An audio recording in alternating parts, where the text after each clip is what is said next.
About that.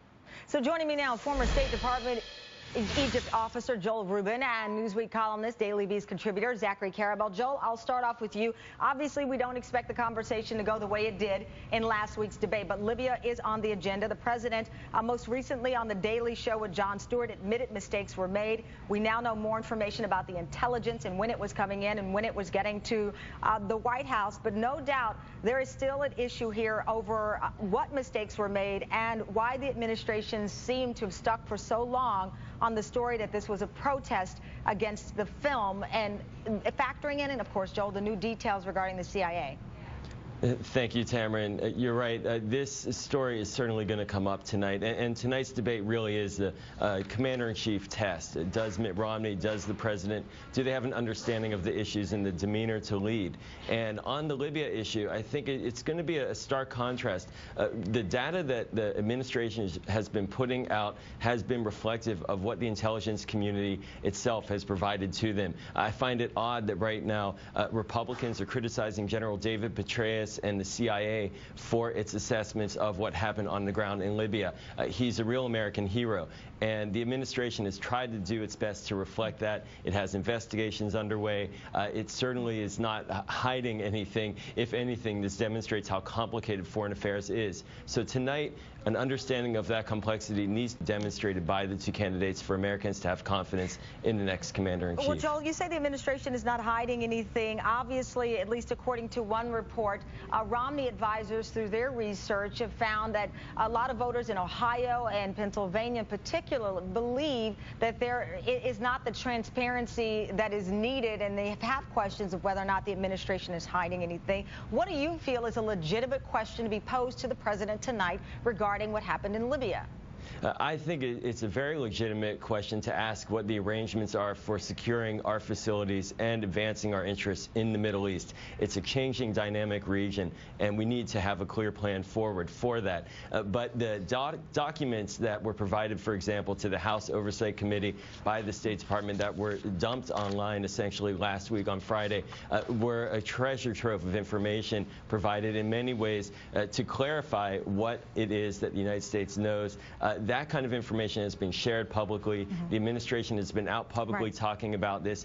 Questions about consistency are legitimate ones to ask, but this is the fog of war that we're talking about. And in the early days, we need to remember that many Republican commentators, Richard Armitage, former Deputy Secretary of State, and others said that the fog of war makes it very messy, and that's certainly why there was confusion in the initial response. Zachary, let me bring you in. You've written extensively on China, and we talked about this going into the break. Governor Romney, in an ad that came out not terribly long ago, said on his first day he would declare China currency manipulators.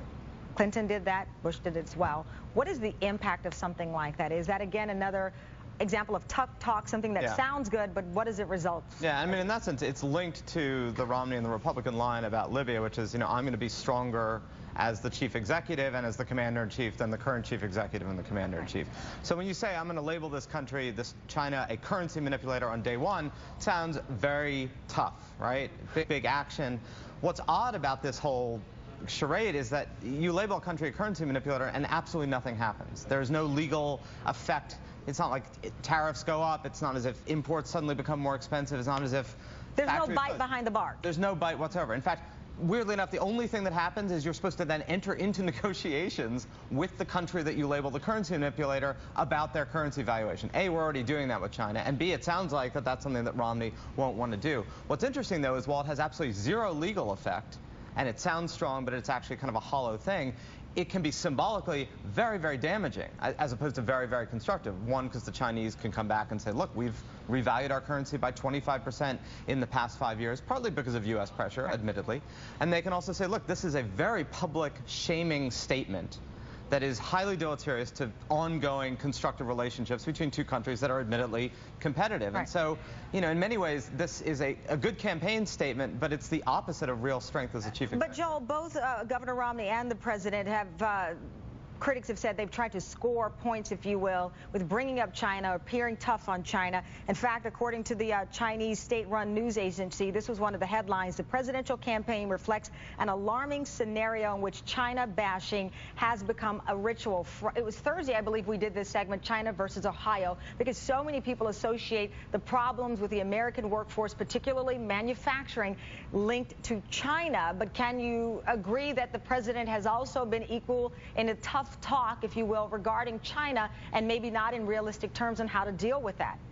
Well, anyone who would argue that the president hasn't been tough on China certainly isn't watching what the Pentagon is doing in terms of deploying naval assets to the Asian Pacific, talking about a pivot towards Asia. And the kind of rhetoric about labeling countries, however, as enemies, this trends into other areas like Russia, where Mitt Romney called Russia our greatest geostrategic political foe, much to the chagrin of people like Colin Powell, who said, come on, Mitt. This is the kind of language, however, that undercuts our ability to build the alliances that we need to, for example, have strong sanctions against Iran, to reduce the number of nuclear weapons around the world, to have an effective fight against al-Qaeda. So we need to be careful. And just as with China and the economic impact of this language, these kinds of language, this can have an impact on us here at home. Zachary, Joel, I wish we had more time. Thank you very much. I greatly appreciate you both coming by to talk about two topics on the agenda.